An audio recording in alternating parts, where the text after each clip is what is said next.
Sayyidina Maulana Muhammad ibn Abdullah wa ala alihi wa sahbihi wa man tabi'a hudah ila yaumil qiyamah. Allahumma aslih ummata Muhammadin sallallahu alaihi wasallam wa farij an ummati Muhammadin sallallahu alaihi wasallam warham ummata Muhammadin sallallahu alaihi wasallam wanshur wahfadh wa ayyid nahdatal watani fil alamin bihaqqi Muhammadin sallallahu alaihi wasallam. Amma ba'du. Minal aidin al-faizin al-maqbulin. Minal aidin al-faizin al-maqbulin.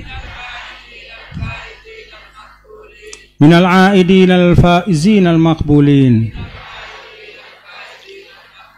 Semoga Allah Ta'ala menjadikan kita semua hamba-hambanya yang kembali kepada fitrah, dikabulkan seluruh amal ibadah kita, dan dijadikan orang-orang yang lulus, berhasil menempuh semua ujian kehidupan, termasuk juga di akhirat kelak. Amin ya rabbal alamin.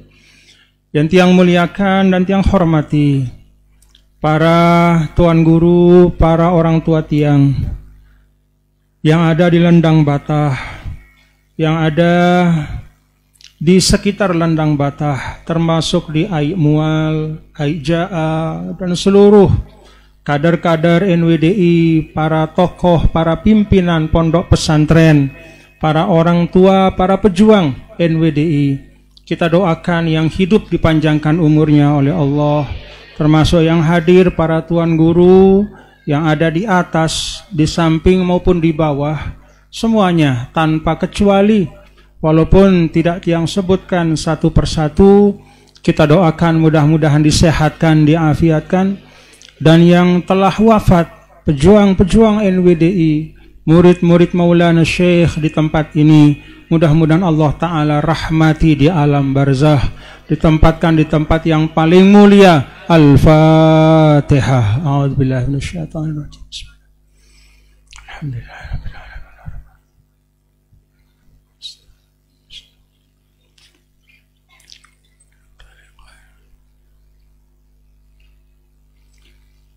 Ibu Wakil Gubernur sekaligus Ketua Umum Pimpinan Pusat Muslimat NWDI, Ibu Dr. Hajjah Siti Rohmi Jalilah, beserta Al-Ustadz Haji Muhammad Khairul Rizal, Ketua 1 PB NWDI, dan juga Ketua Dewan Pimpinan Wilayah Partai Perindo NTB, yang kita doakan beliau-beliau juga melaksanakan amanah dengan sebaik-baiknya. Ada hadir pula Ummu Azza Hajah Harika Zonul Majdi sebagai Ketua 1 PP Muslimat NWDI, Pimpinan Pusat Muslimat NWDI. Ada Al-Ustadz Muhammad Rifki Farabi Ananda, Al-Ustadz Muhammad Rifki Farabi, Ketua Umum Pengurus Pemuda, Pimpinan Pusat Pemuda NWDI. Dan seluruh yang tidak dapat yang sebutkan satu persatu, termasuk sahabat-sahabat tiang yang ada di tempat ini, rekan-rekan tiang sejak dulu di Pancor, juga ada beberapa yang ada di Lendang Batah, di Aik Mual, di daerah sekitar, semuanya tiang hormati. Dan Bapak Ibu, para jamaah sekalian, keluarga besar tiang di Lendang Batah, rahimakumullah wa hafizakumullah. Semoga Allah rahmati kita semua dan lindungi lahir batin kita, dijaga. Amin ya rabbal alamin. Alhamdulillah, pada pagi menjelang siang hari ini, masih dalam bulan Syawal 1444 Hijriah, tiang pelungguh kita semua bersama dengan para tamu yang hadir di tempat ini, kita berhalal bihalal, kita bermaaf-maafan sebagai penyempurna dari ibadah Ramadan kita, di mana pada Ramadan Bapak-bapak Ibu pelungguh tiang kita semua wikan bahwa beragam ibadah kita lakukan supaya Allah sayang kepada kita nggih. Kita puasa tahan dari rasa lapar, haus. Kita tahan emosi, kita tidak mencampuri istri di siang hari. Kita tahan lidah kita dari mengucap yang tidak baik. Malam harinya kita isi dengan tarawih. Kita bertadarus, kita berzikir, kita tambah dengan sedekah-sedekah semampu kita.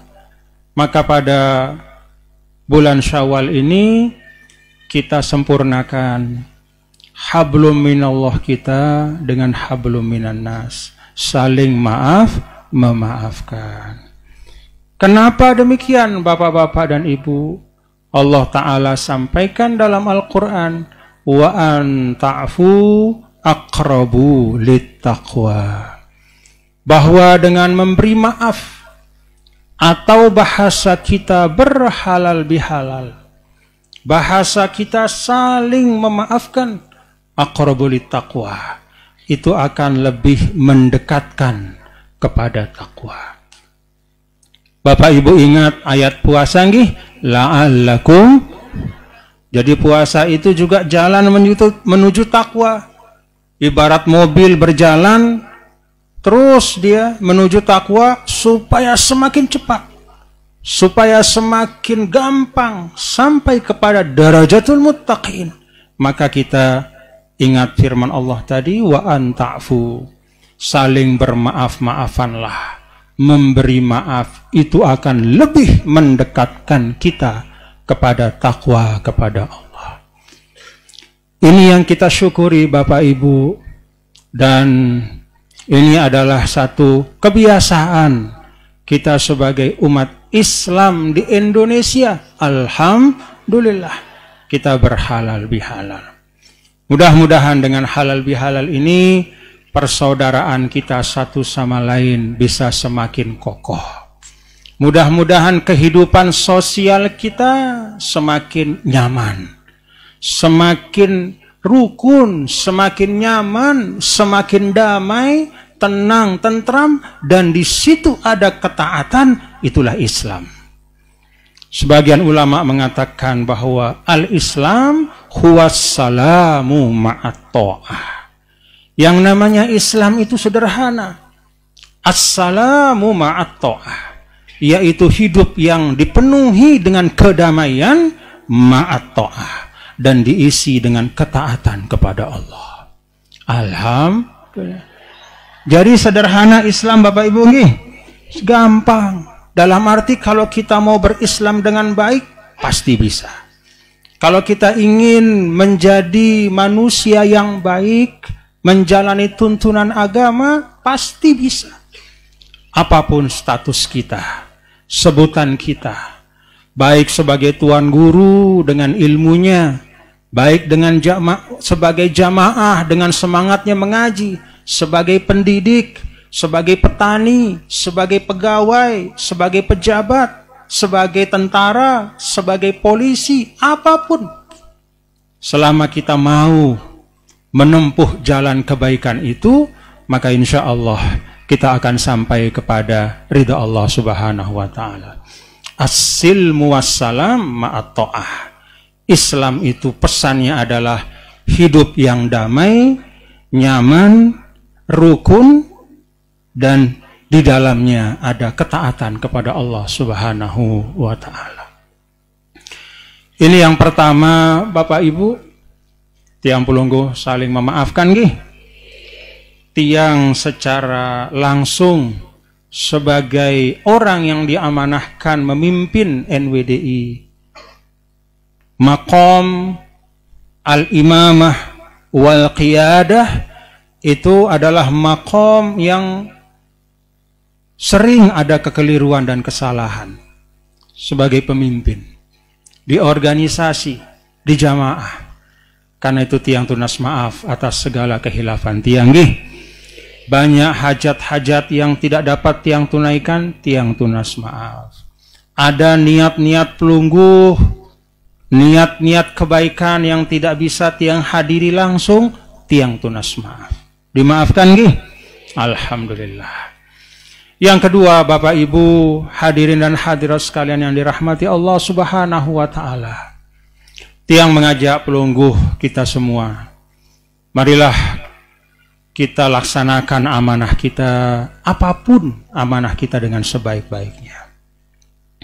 Kalau pelungguh perhatikan dalam Al-Quran, dulu pernah ada kejadian Ka'bah, mohon maaf, kiblat dipindah oleh Allah. 16 bulan Nabi bersama para sahabat di Madinah menghadap Baitul Maqdis, Al-Masjidil Aqsa. Lalu turun perintah Allah Ta'ala, "Falanwalliyannaka qiblatan tardaha fawalli wajhaka syatral masjidil haram." Dilihat Rasul sallallahu alaihi wasallam, qad nara taqalluba wajhika fis sama. Nabi ngelihat atas terus. Di hati Nabi ingin supaya umat Islam ini kiblatnya adalah kiblat Abul Anbiya, yaitu Nabi Ibrahim alaihissalam, yaitu ke Ka'bah. 16 bulan Nabi berangan, bahasan tiang pelungguh ingin sekali. Maka Allah respon. Nah, ini istimewanya Nabi kita yang mulia, Nabi besar Muhammad sallallahu alaihi wasallam. Direspon oleh Allah, qad nara taqalluba wajhika fis sama. Kami lihat ya Muhammad bagaimana resahnya dirimu. Falanwalliyannaka qiblatan tardaha. Maka kami pindahkan, kami alihkan qiblatan tardaha kepada kiblat yang engkau ridho wahai Muhammad. Coba Bapak-bapak Ibu perhatikan ayat ini. Qiblatan tardaha, kiblat yang kamu ridho wahai Muhammad. Dari ayat ini kata para ulama kita tahu bahwa ridho Allah itu pada ridho Rasulnya.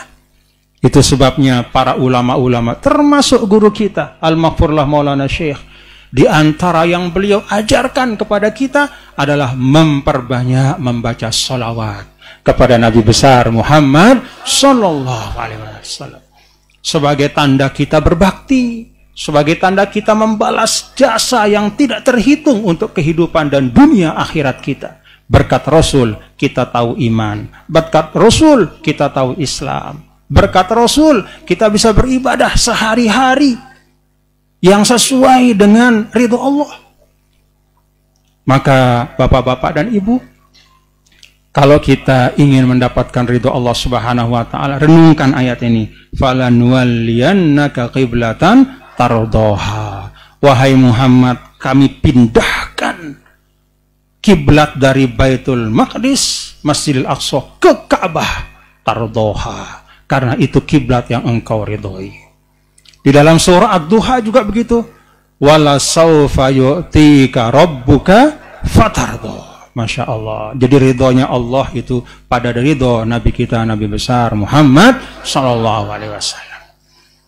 Nah, ketika turun perintah ini, kemudian pindahlah sahabat. Sedang sholat, ada yang memberitahu, langsung pindah, bergeser semua kiblatnya. Kemudian begitu pindah, ada yang bicara. Orang-orang Yahudi pada masa Rasul itu, mereka mengejek. Bagaimana ini Muhammad? Baru 16 bulan saja sudah tidak istiqomah. Bagaimana ini Muhammad? Katanya agamanya adalah agama penutup. Katanya risalahnya risalah penutup. Tapi kenapa kok justru kiblat digeser? Padahal ini kiblat dari Bani Israel. Kiblatnya Nabi Isa, kiblatnya Nabi Daud, kiblatnya Nabi Sulaiman, kiblatnya Nabi Zakaria, dan kiblat para nabi. Kenapa kok tiba-tiba kembali ke kiblatnya Ibrahim? Tidak istiqomah Muhammad. Kata orang Yahudi. Para sahabat tidak redho Nabi dibicarakan seperti itu. Akhirnya sebagian sahabat mendebat. Yahudi, jangan ngomong macam-macam. Ini dipindahkan kiblatnya karena inilah yang paling baik. Kembali kepada asal, kembali kepada pokok. Kembali kepada inna awwala baitin wudi'a lin-nasi lalladzi bi Bakkata mubaraka. Kembali kepada kiblatnya ayah dari para nabi dan rasul, yaitu Ibrahim. Berdebat, ribut, terus saling saut. Merangkun itu nih. Ribut. Coba Bapak Ibu perhatikan. Ketika umat Islam sudah mulai menghabiskan waktunya pada perdebatan. Padahal perdebatan itu mempertahankan pendapat, mempertahankan prinsip. Tetapi ketika sudah berlebihan, semua berdebat di situ, debatnya debat kusir, ribut, sampai hampir berkelahi, turunlah perintah Allah mengingatkan. Apa perintah Allah mengingatkan kepada sahabat, kepada tiang pelungguh? Laisal birra an tuwallu wujuhakum qibalal masyriqi wal maghrib walakinnal birra man amana billahi wal yaumil akhiri wal malaikati wal kitabi wan nabiyina wa atal mal, terus sampai wal mufuna bi ahdihim idza ahadu was sabirina fil ba'sa wad dharra wa hinal ba's ila akhir ayat. Ulaika alladzina shadaqu wa ulaika humul muttaqun. Pesan ayat ini sederhana. Dendek wah ribut-ribut urusan kiblat. Ini mengingatkan kita nggih. Dendek ribut-ribut wah. Daka sida berdebat jang ka onta tama lek loang jarum. Nah, misalnya. Sampai apa bahasa lendang batah untuk menggambarkan sesuatu yang mustahil. Apa coba? Sampai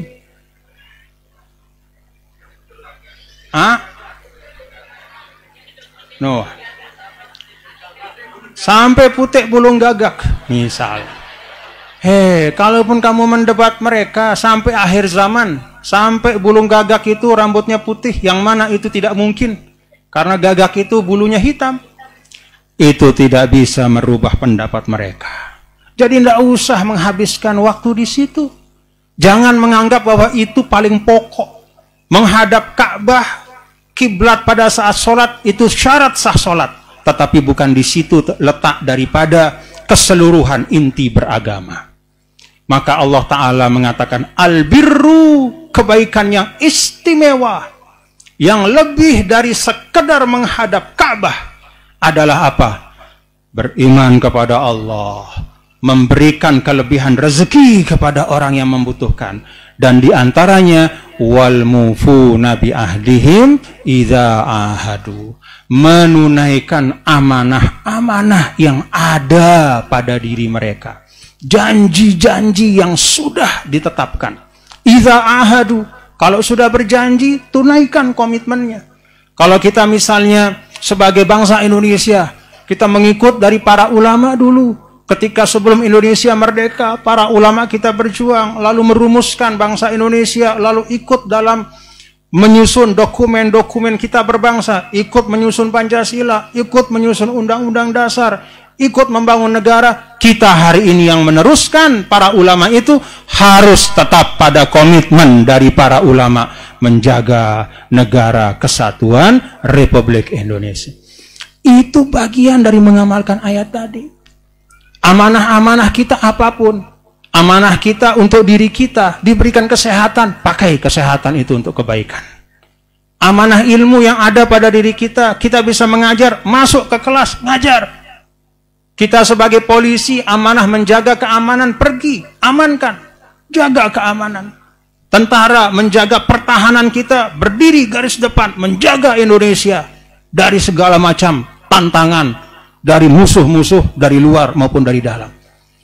Laksanakan amanah kita. Pemimpin organisasi, ibu-ibu yang ada di rumah masing-masing pelungguh punya amanah atau enggak? Punya amanah atau enggak? Salah satu amanah yang utama untuk kita ini bapak-bapak ibu, tadi disampaikan oleh Ibu Wakil Gubernur, anak-anak kita. Didik bagus-bagus nih. Kalau bapak ibu, ibu-ibu tiang, inak-inak tiang, bapak-bapak tiang memasukkan anaknya sekolah, memastikan anak kita mendapatkan ilmu yang baik, maka itu termasuk wal mufuna bi ahdihim idza ahadu. Itu satu dari sifat orang yang bertakwa. Kadang bapak ibu kita memaknakan anak-anak itu hanya sebagai hibah. Hibah itu artinya hadiah. Kita lupa bahwa anak dalam Islam itu selain dia hibah, dia amanah. Dia itu adalah hadiah tapi juga titipan. Sebagai hadiah, kata Allah dalam Al-Quran, li'ahabalaki gulaman zakiya, diutus malaikat datang kepada Nabi Zakaria. Begitu bertanya Nabi Zakaria, siapa Anda? Kami malaikat, diutus oleh Allah untuk memberi kabar gembira. Kamu akan diberi hadiah. Apa hadiahnya? Gulaman zakiya, seorang bija yang suci dan bersih. Keluarlah Nabi Yahya alaihissalam. Dalam ayat ini, anak itu hibah. Hibah maknanya hadiah. Karena hadiah, kita bersyukur, bergembira. Deman sida berdua bija? Deman. Bahkan dalam Islam dimasyru'kan, disyariatkan kita untuk menunjukkan kegembiraan kita. Di antaranya begitu keluar, apa itu? Bekuris, berakikah. Kemudian kita diminta untuk memperbanyak doa. Kemudian kita berbagi kabar gembira. Itu tanda bahwa anak-anak itu adalah hibah hadiah. Karena dia hibah hadiah, kita gembira. Tapi jangan lupa, selain dia adalah hibah atau hadiah, dia juga adalah amanah. Amanah itu artinya titipan. Titipan dari Allah Subhanahu wa ta'ala. Kalau sebagai hadiah kita gembira, sebagai amanah kita didik sebaik-baiknya. Dua hal ini harus kita fahami. Nah, ini yang kedua yang Tiang sampaikan. Mari kita tunaikan amanah kita sebaik-baiknya, Bapak Ibu nih. Kalau kita menunaikan amanah dengan baik dan fokus, sebagaimana kata Rasul, ibda' binafsika thumma biman ta'ul. Mulaikan dari dirimu dan dari orang-orang yang menjadi tanggunganmu, baru kita ngurus orang lain. Jangan kita dahulukan ngurus orang lain, tapi lupa mengurus diri kita, lupa memperbaiki diri kita. Kita fokus memperbaiki orang, lupa bahwa yang utama kita pertanggungjawabkan nanti diri kita. Kullu nafsin bima kasabat rohina. Ingat, priri masing-masing diri kita nggih. Mudah-mudahan Allah memberikan kekuatan untuk kita. Bapak Ibu, dalam kesempatan ini sebagai mudah-mudahan bisa jadi oleh-oleh kita bawa pulang nih. Dia ingin mengijazahkan sebuah hadis dari Nabi kita, Nabi besar Muhammad Sallallahu Alaihi Wasallam yang ada dalam kitab Al-Imam Yahya Ibnu Syaraf An-Nawawi, yaitu kitab Al-Arba'un An-Nawawiyah, ya, kitab hadis yang memuat 42 hadis-hadis singkat yang sangat penting untuk menjadi pedoman agar kita bisa menjalani kehidupan tiang pelungguh niki di dunia dengan baik, bisa menjadi seorang yang baik, bisa memperbaiki diri terus-menerus, bisa bersama-sama membangun kehidupan yang berkah. Hadis yang ketujuh, Al-Haditsus Sabi', yang ketujuh dari kitab Al-Arba'un An-Nawawiyah. Tiang baca, kemudian Bapak Ibu ikuti nggih. Yang baca ikuti nggih, nanti kita Tiang ijazahkan, terus pelungguh bilang, Tiang terima ijazah. Nggih. Bismillahirrahmanirrahim. Alhamdulillahirabbil alamin. Wassalatu wassalamu ala asyrafil mursalin wa ala alihi wa sahbihi ajma'in. Wa bisanadi al-muttasil wa bisanadi al-muttasil ilal imamil muallif wa huwa al-imam Yahya Ibnu Syaraf An-Nawawi fi kitabihil arba'in al-haditsus sabi' an Abi Ruqayyah Tamim Ibnu Aus Ad-Dari radhiyallahu anhu anna an-nabiy sallallahu alaihi wasallam qala ad-dinun nasihah. Qulna liman ya Rasulullah? Qala lillahi wa li kitabihi wa li rasulihi wa li a'immatil muslimin wa ammatihim. Rawahu al-Bukhari wa Muslim. Alhamdulillah. Yang ijazahkan hadis ke-7 dari Al-Arba'in An-Nawawiyah. Yang ijazahkan hadis ke-7 dari Arba'in Nawawiyah. Yang ijazahkan hadis ke-7 dari Arba'in Nawawiyah. Alhamdulillah. Bapak Ibu, hadis ini pendek tapi maknanya dalam. Bahkan kata ulama, mu'zam abwabiddin yadkhulu fi hadzal hadis. Sebagian besar tuntunan agama kita dalam beragam bab, bab ibadahnya masuk, bab akidahnya masuk, bab jual belinya masuk, bab bersuami istrinya masuk, bab bertetangganya masuk, bab berdagangnya masuk, bab bertani masuk, bab apapun dalam agama itu masuk dalam hadis ini. Rasulullah Shallallahu Alaihi Wasallam diriwayatkan oleh Sayyidina Abu Ruqayyah Tamim ibnu Aus Ad-Dari. Ada sahabat bernama Tamim Ad-Dar. Beliau ini sahabat utama, seorang yang termasuk dicintai oleh Nabi kita, Nabi besar Muhammad Shallallahu Alaihi Wasallam. Bahkan dalam sebagian riwayat, kalau kita lihat dalam tafsir Al-Imam Al-Qurtubi, ada sebuah riwayat bahwa Sayyidina Tamim Ad-Dar inilah yang menjadi wasilah sehingga masjid-masjid kita hari ini itu bisa terang, diberikan lampu, sehingga pagi, siang, malam bisa diisi, terang benderang. Ketika malam ada lampunya, terang benderang. Dulu Sayyidina Tamim Ad-Dar ini datang ke Madinah.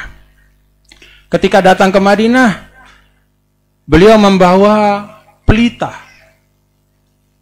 Apa bahasa ante pelita? No? Lampu cara lain niki nggih. Obor lah bahasa anti ampulungu. Obor atau pelita. Beliau bawa pelita, bawa tali dan bawa minyak. Begitu datang ke Madinah, dia mampir ke masjid Rasulullah Sallallahu Alaihi Wasallam. Lalu digantunglah pelita atau obor itu di tembok masjid. Masjid yang baru dibangun oleh Rasulullah Sallallahu Alaihi Wasallam. Ada temboknya dibangun dari pelepah-pelepah korma, digantung dengan tali itu, obor-obor itu oleh Sayyidina Tamim. Kemudian dituangkan minyak, begitu malam dinyalakan oleh Abu Tamim. Dinyalakan oleh Tamim Ad-Dar, Abu Ruqayyah ini. Nabi Shallallahu Alaihi Wasallam tersenyum melihat itu. Sebelumnya tidak ada lampu. Jadi kalau malam masjid Nabi itu gelap. Begitu ada Sayyidina Tamim Ad-Dar, nyalakan lampu. Apa kata Rasulullah Shallallahu Alaihi Wasallam? Ya Tamim, ya sahibi, nawarta masjidana, nawarallahu hayataka fid dunya wal akhirah. Wahai Tamim, engkau telah menerangi masjid kami. Engkau datang membawa lampu, malam-malam menjadi terang. Maka Allah akan menerangi hidupmu di dunia dan akhirat. Maka para ulama mengatakan, termasuk dari riwayat ini, bahwa boleh. Dan bahkan dengan ucapan Nabi ini termasuk sunnah, artinya sesuatu yang baik. Masjid-masjid itu diberikan penerangan-penerangan. Jadi wasilah Sayyidina Tamim Ad-Dari ini, maka masjid-masjid kita sekarang terang benderang semuanya. Karena beliau mengawali. Karena beliau datang ke masjid Rasulullah SAW, membawa lampu dan menyalakan lampu itu. Nah, Sayyidina Tamim Ad-Dar meriwayatkan dari Rasulullah SAW, ad-dinun nasiha. Agama adalah nasihat. Para sahabat bertanya kepada Rasul, qulna liman ya Rasulullah? Nasihat bagi siapa? Kata Rasul Sallallahu Alaihi Wasallam, qala lillah, bagi Allah, wali kitabihi, bagi kitab-kitab suci Allah, wali rasulihi, dan bagi Rasul, wali a'immatil muslimin, dan bagi para pemimpin umat-umat Islam, para pemimpin umat, wa ammatihim, dan juga kepada seluruh umat Islam. Hadis ini hadis sahih. Bapak Ibu, apa yang dimaksudkan dengan nasihat? Nasihat itu kalau dalam bahasa Arab tidak persis sama dengan istilah kita bahasa Indonesia. Kalau dalam bahasa Indonesia, nasihat itu biasanya maknanya adalah ucapan. Ucapan menasehati orang, memberitahu orang, mengingatkan orang. Tapi dalam bahasa Arab, maknanya jauh lebih dalam dan jauh lebih luas. Apa makna nasihat dalam bahasa Arab? Maknanya adalah, secara ringkas, kalau kita bahasa Indonesia kan adalah kebaikan yang dilandasi dengan keikhlasan, ketulusan, dan rasa cinta atau mahabbah.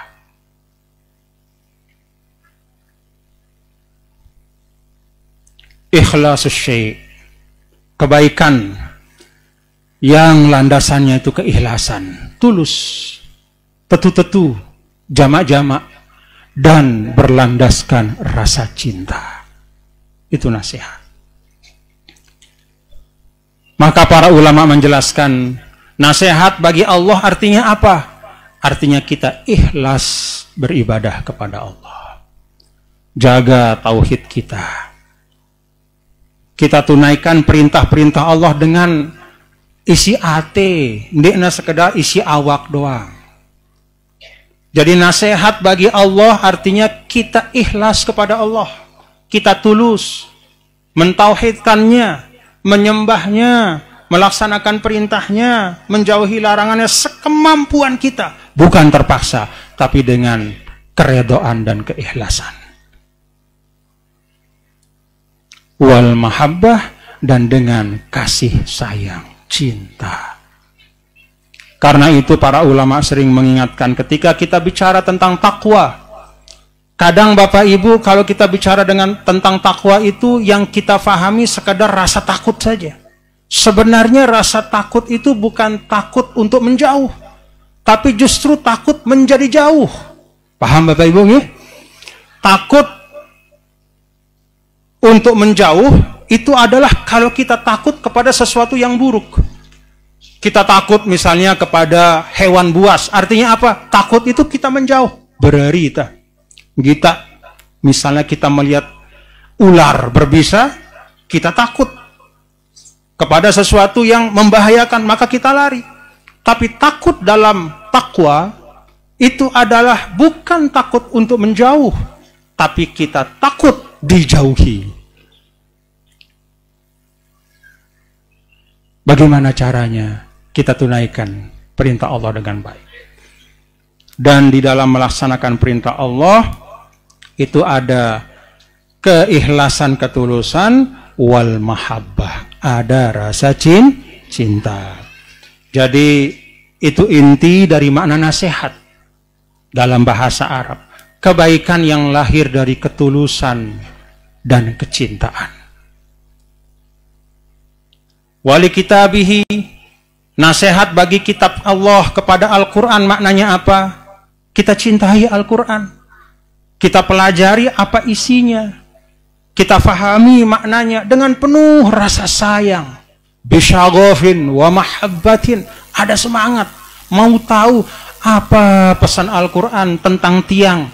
Apa pesan Al-Quran, bagaimana atau cara bertetangga, apa pesan Al-Quran tentang mencari rezeki, apa pesan Al-Quran tentang beribadah, apa pesan Al-Quran tentang masyarakat, kita mau tahu. Kita belajar dengan rasa cinta, ikhlas, tulus. Itulah yang dimaksudkan dengan likitabihi. Wali rasulihi, nasihat bagi Rasul artinya apa? Bukan maknanya kita bernasihat kepada Nabi, tidak. Tapi nasihat bagi Rasul artinya adalah bahwa kita mencintai Nabi kita, Nabi besar Muhammad sallallahu alaihi wasallam, dan dari cinta itu kita ikut ngiring turut sunnah beliau. Ada ikhlas dan ada cinta, itu nasihat. Wali a'immatil muslimin, dan juga kepada para pemimpin. Nasihat kepada para pemimpin. Kalau kata ulama, pemimpin itu ada dua macamnya. Yang pertama al-umaro, pemimpin dalam arti yang memimpin kita di dalam pemerintahan. Ada Pak Camat untuk kecamatan, ada Pak Bupati untuk kabupaten, ada Pak Gubernur untuk provinsi, ada Presiden untuk satu negara. Itu semua pemimpin-pemimpin kita. Apa arti nasihat bagi pemimpin? Pertama, kata para ulama, mu'awanatuhum alal haq. Kita bantu para pemimpin itu melaksanakan kebaikan-kebaikan. Bangun jalan, bagus satu ndek rurung niki, bantu. Kalau misalnya kita punya tanah, mohon maaf, Kena perluasan jalan, jangan kita berat-beratkan. Apalagi semeter, 2 meter, oh di kumile misal. Dia kumile, ganti, harga 10 kali lipat, sesuai dengan yang saya mau. Nggak boleh. Ingat, nasihat li a'immatil muslimin. Nasihat kepada para pemimpin, artinya apa? Pertama, mu'awanatuhum alal haq. Kita bantu dalam kebaikan. Program-program pemerintah desa, ada Pak Kepala Desa, Pak Camat, ada TNI, Polri, Bapak Bupati, Bapak Gubernur, Bapak Presiden, semua kebagusan-kebagusan program pembangunan itu termasuk pengamalan hadis ini. Nasihat li a'immatil muslimin, mu'awanatuhum alal haq. Bantu untuk sukseskan programnya. Paham Bapak Ibu? Jadi kalau pelunggu tiang misalnya ikut mendoakan, ikut membantu berkontribusi untuk mensukseskan program pembangunan, itu melaksanakan hadis ini, melaksanakan perintah Rasul. Karena itu bukan hanya baik untuk dunia kita, bukan hanya baik untuk bangsa kita, itu juga baik untuk agama kita. Karena kita melaksanakan ibadah. Yang kedua kata para ulama, ad-du'a ulahum bil islah. Cara nasihat kepada para pemimpin, nasihat bagi para pemimpin, maknanya yang pertama tadi membantu mereka dalam semua hal-hal yang baik. Yang kedua, ad-du'a ulahum bil islah. Doakan supaya mereka jadi pemimpin yang baik. Itu cara kita bernasihat bagi para pemimpin. Maka dalam hizib, Allahumma aslih wulata umuril muslimina ajma'in wa waffiqhum lima tuhibbuhu wa tardahu min naf'il ibadi wal biladi ya karim. Tidak disebut siapanya. Ya Allah, kita doa seperti dalam hizib, perbaiki keadaan para pemimpin kami yang mengurusi umat, yang mengurusi bangsa. Tidak kita sebut, tidak kita batasi. Oh, bantu perbaiki gubernur NTB saja. Enggak. Yang kita tidak tahu namanya, yang kita tidak kenal pribadinya, sepanjang dia memimpin di suatu tempat, kita doakan. Semoga dia menjadi pemimpin yang baik. Nih, itu ajaran Islam. Kenapa? Karena tidak ada di dunia ini yang terpisah, Bapak Ibu. Misalnya kita doakan, kita hanya mendoakan, ya Allah perbaikilah para pemimpin kami di NTB. Lalu kemudian di daerah lain ternyata pemimpinnya pemimpin yang tidak baik. Begitu kita pergi ke daerah itu, kena atau tidak kita sesuatu yang tidak baik? Kena. Tidak ada di dunia ini yang tidak terhubung satu sama lain. Karena itu kita mendoakan pemimpin umat di mana saja, termasuk pemimpin di Arab sana, pemimpin di Mekah Madinah. Kenapa kita perlu pemimpin yang baik di Mekah Madinah? Walaupun kita bukan penduduk Mekah Madinah, tapi ketika kita pergi ke sana, baik umroh maupun haji, kebaikannya pasti akan kita peroleh kalau dia pemimpin yang baik. Tapi kalau dia pemimpin yang tidak baik, kezolimannya pasti akan menimpa kita juga. Tuh, Bapak Ibu. Paham Bapak Ibu? Mendoakan pemimpin dengan kebaikan, itu adalah ibadah.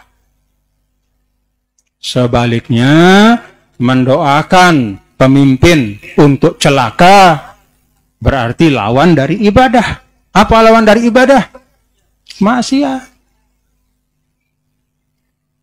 Ada yang pernah mendoakan Pak Kepala Desa terik montorna? Nah. Ada yang mendoakan Pak Camat supaya sakit kainnya? Ya, kalau iya tobat cepat-cepat nih, tobat. Wah, itu bukan ajaran Islam. Itu bukan ajaran Islam. Doakan yang baik. Karena yang namanya pemimpin itu tasarrufuhu am. Apa yang dia tetapkan bukan hanya menimpa si A, si B, tapi semua. Karena itu kita perlu pemimpin yang baik. Lalu yang ketiga, an-nasihah li a'immatil muslimin. Bernasihat kepada pemimpin itu artinya apalah? Artinya apa? Artinya adalah tadhkiruhum. Ya, tadhkiruhum wa irsyaduhum bilutfin wasirrin. Mengingatkan, menasehati, memberitahu kalau mereka salah, bilutfin wasirrin, yaitu dengan cara yang lembut dan jangan di depan orang banyak. Itu tuntunan Islam. Maka Sayyidina Abdullah ibnu Abbas ketika ditanya bagaimana cara menasihati seorang pemimpin, wahai sepupu Rasulullah Shallallahu Alaihi Wasallam, apa kata Sayyidina Abdullah ibnu Abbas? Ikhtali bihi wansohu. Tarik tangannya berdua saja, empat mata, jangan di depan podium, jangan di depan banyak orang. Lalu kemudian bawa dia ke tempat yang sepi, berdua saja, empat mata istilah kita, lalu nasihati dengan baik. Itu cara kita menasihati pemimpin. Bukan teriak-teriak, bukan dengan mengumpat, menghujat. Kenapa? Karena yang namanya pemimpin itu punya haibah. Yang namanya pemimpin itu dia punya kehormatan yang Allah Ta'ala dan Rasulnya berikan. Ya ayyuhalladzina amanu ati'ullaha wa ati'ur rasula wa ulil amri minkum. Jadi nasihati dengan baik. Jangan gagah-gagahan nih. Kalau misalnya melihat Pak Camat, misalnya ada satu dua kekeliruan, bertamu saja ke rumahnya. Assalamualaikum Pak Camat. Kalau boleh tiang usul nih. Menurut tiang ada kebijakan pelungguh niki yang kurang pas. Nunas, coba pelungguh luruskan. Kalau begini caranya nanti masyarakat akan tidak tenang. Misalnya. Bagus atau enggak? Bagus atau enggak? Bagus. Dulu ada orang datang kepada Khalifah Ma'mun, lalu dia keras kepada Khalifah Ma'mun. Khalifah, kamu ini begini, zalim, gini. Apa kata Sayyidina? Apa kata Khalifah Al-Ma'mun? Qad jaa man huwa khairun laka ila man huwa syarrun minni fa amarahu Allah Ta'ala biqaulihi faqula lahu qaulan layyina. Pak, dulu ada orang lebih bagus lekan side, datang menasihati dengan si lebih lengi lekan aku. Bahasa jamak-jamak nih. Apa pesan Allah ketika itu? Qula lahu qaulan layyina. Bernasihatlah dengan kalimat yang lembut. Siapa yang dimaksudkan oleh Ma'mun? Sayyidina Musa ketika datang kepada Fir'aun. Sayyidina Musa itu Rasul, orang yang sangat mulia. Datang kepada Fir'aun, manusia yang sangat durjana. Jahat luar biasa. Membunuh. Ibaratnya memperkosa, macam-macam lah pokoknya. Wah, sebut kejahatan apapun, Fir'aun itu pernah melakukannya, baik secara langsung maupun dengan memerintahkan anak buahnya. Tapi apa pesan Allah? Ketika mengirim Musa kepada Fir'aun, faqula lahu qaulan layyina. Wahai Musa dan Harun, kalian berdua pergi ke Fir'aun, manusia jahat itu, dan nasihati dia dengan kalimat yang lembut. Masya Allah. Apalagi ita pada ita. Paham Bapak Ibu? Kita sama kita. Hatta misalnya Tuan Guru, katakanlah Tuan Guru punya ilmu, lalu ingin menasihati jamaahnya, tidak boleh dengan kasar. Bayangkan saja, Nabi Musa kepada Fir'aun saja harus lembut, apalagi Tuan Guru kepada jamaah. Tidak ada artinya, buat apa sombong? Apalagi ada di podium, woi teriak, woi pemimpin, woi. Ketemu tidak pernah, berkenal saya tidak pernah, menyampaikan langsung tidak pernah, padahal itu perintah dari Allah dan Rasulnya. Dari jauh dia teriak, mengumpat, menghujat, merusak nama baik pemimpin. Itu bukan tuntunan Islam. Paham Bapak Ibu? Paham? Nah, Nabi Musa saja kepada Fir'aun, faqula lahu qaulan layyina. Ingat-ingat nih nggih. Ingat-ingat Bapak Ibu nggih. Nah, ini jadi ukuran. Jadi menara dengan ngerompek le podium, dia ikutin wah. Kalau kita lihat, memang kadang-kadang gagah, ya. Gagah yang namanya ustadz itu, ini rahasia nggih. Yang namanya ustadz sama tuan guru, setan le mikrofon toh. Dalam arti mohon maaf, kalau sudah ngelihat mikrofon, kadang-kadang lupa diri. Betul atau enggak? Makanya supaya tidak lupa diri, tiang cepat-cepat saja selesai sekarang. Lupa dia.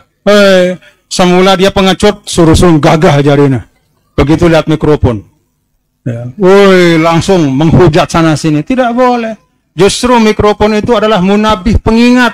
Suaramu tidak hanya sampai di sini, tapi jauh ke sana. Suaramu tidak hanya didengar manusia, tapi didengar oleh semua pohon-pohon itu yang akan bersaksi kepadamu. Pengingat. Paham Bapak Ibu? Kalau ada orang gagah-gagah, apalagi ini mau musim pemilu, biasanya banyak yang gagah-gagah itu. Nyorak, teriak, woi, pakai takbir segala macam, isinya hujatan, umpatan, tutup TV sida. Kalau ada masuk di WhatsApp, buang. Jangan sampai handphone kita terkotori dengan umpatan dan hujatan seperti itu. Setuju Bapak Ibu? Islam diperjuangkan bukan dengan itu. Paranda Nabi SAW mencak-mencak laik di Mekah. Nanti. Apakah Bapak Ibu kira bahwa Nabi di Madinah 10 tahun lebih itu kerjanya teriak-teriak? Tidak. Lemah lembut. Fabima rahmatim minallah lintalahu. Paham Bapak Ibu? Nah, yang kedua, a'immatil muslimin itu artinya para ulama.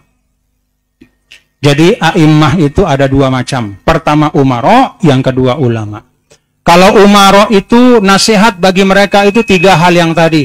Pertama, bantu dalam kebaikan. Kedua, doakan untuk menjadi pemimpin yang amanah. Yang ketiga, nasihati dengan cara yang baik dan tidak perlu berteriak-teriak, dengan lemah lembut, dengan cara yang cocok sesuai situasi kondisi.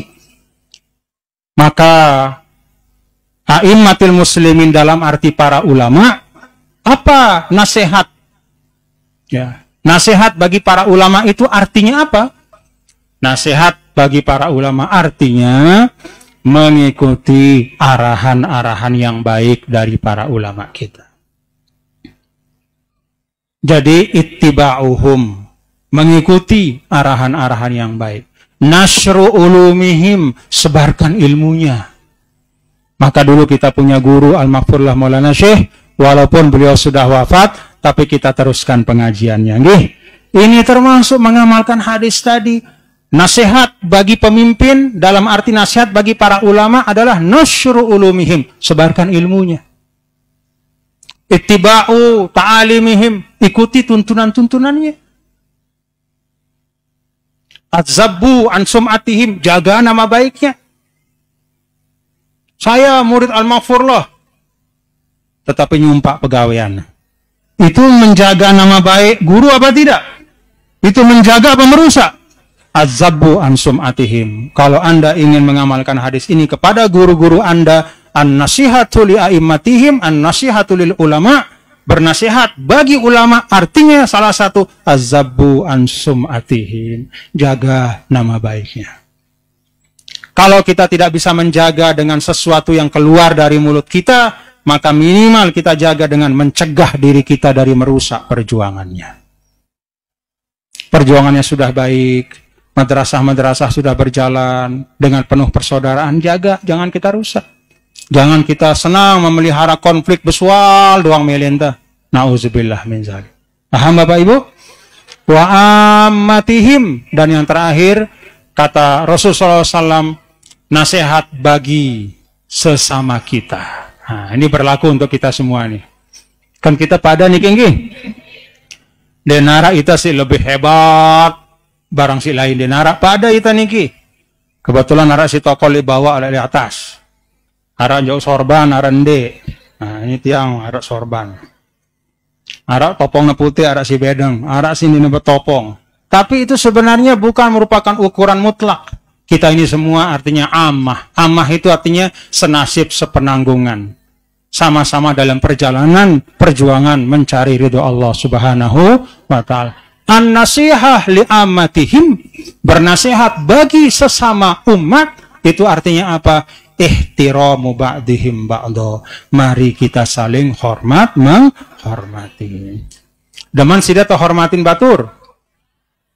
Misalnya aranda Ibu Fatimah bedait sida. Apa kabar Bu Fatimah? Deman sida? Imuk, ngombe kabar dah. Deman sida? Tuh sederhana ya.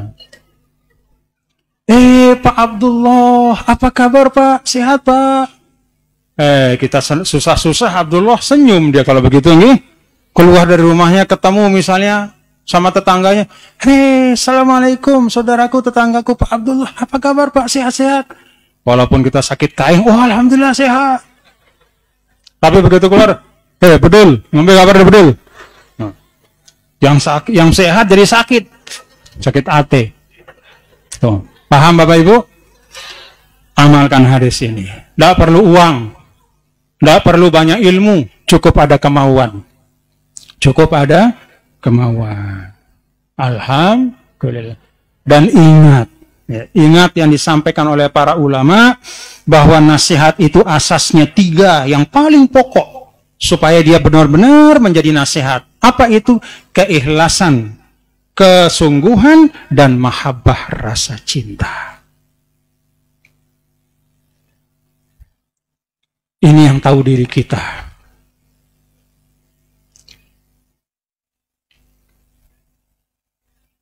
Tapi tiang yakin kalau betul-betul rasa cinta, tidak mungkin caranya akan jelek nih.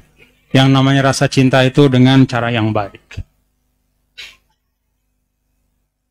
Mudah-mudahan kita bisa mengamalkan hadis ini. Jaga kedamaian, ketertiban, persaudaraan gih. Jaga marah angkun tiang pelungguh niki. Kan ini mudah-mudahan pengajian menjadi cermin dari kita bermasyarakat. Di pengajian ini alhamdulillah tidak ada yang rebut-rebutan tempat. Setuju Bapak Ibu? Mbe arak si kosong tuh, wah tokol. Dan arak si ribut-ribut. Tidak ada yang saling saling sikut. Semua tenang. Mari jadikan semangat seperti di pengajian ini kita amalkan di luar pengajian. Lek balenta, lek peken, lek kantor, semangat untuk kita saling melapangkan. Idza qila lakum tafassahu fil majalis fafsahu. Mari kita lapangkan hati kita lapangkan jalan untuk orang untuk bersama-sama mendapatkan kebaikan. Mudah-mudahan amin ya rabbal alamin. Niki yang dapat yang sampaikan, jadi tiang ijazahkan nggih. Hadis yang ke-7. Kita ulangi nggih, tiang baca pelungguh ikutin. Mudah-mudahan pelungguh hafal, pendek soalnya ini. Bismillahirrahmanirrahim. Anna Nabiya sallallahu alaihi wasallam qala Ad-dinun nasihah. Ad-dinun nasihah. Ad-dinun nasihah. Qulna liman ya Rasulullah? Qala lillahi wa li kitabihi wa li rasulihi wa li a'immatil muslimin wa ammatihim. Alhamdulillah. Hafal? Ya, mana-mana fotona. Ad-dinun nasihah. Ingat-ingat nih. Ad-dinun nasihah. Agama itu nasihat. Nasihat itu asasnya 3. Ketulusan, keikhlasan, kesungguhan apa adanya, dan mahabbah, rasa sayang. Ini menyangkut kepada Allah, kepada Rasul, kepada kitab suci Al-Quran, kepada pemimpin-pemimpin, kepada ulama-ulama, dan antara kita satu sama lain. Paham Bapak Ibu nggih? Apa 3 asas dari nasihat? Pertama, ikhlas, tulus nggih. Yang kedua, sungguh-sungguh. Maksudnya tetu-tetu. Tetu-tetu, apa adanya. Dia nyembung-nyembung yang sesuatu si aneh-aneh. Apa adanya. Jamak-jamak bahasan tiang pelungguh ini apa adanya. Yang ketiga, mahabbah, rasa sayang. Terima kasih, mohon maaf lahir batin. Tiang pesan terakhir, kompak untuk bersatu nggih. Pahami apa yang disampaikan oleh Ketua Umum Pimpinan Pusat Muslimat NWDI. Ya.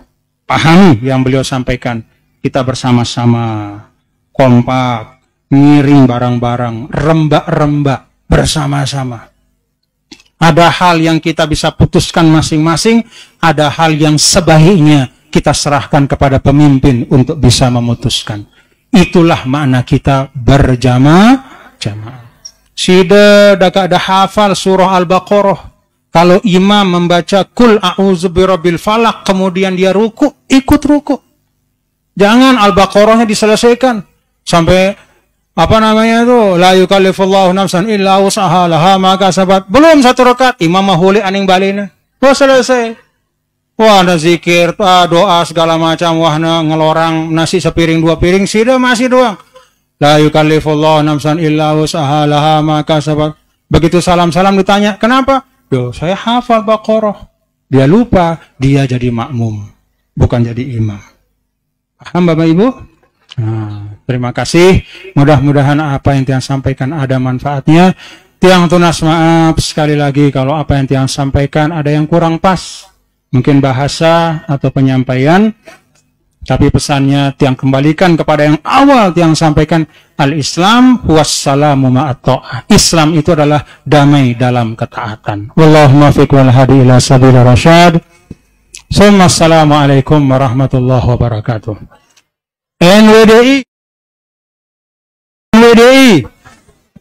NWDI pokoknya pokok NWDI.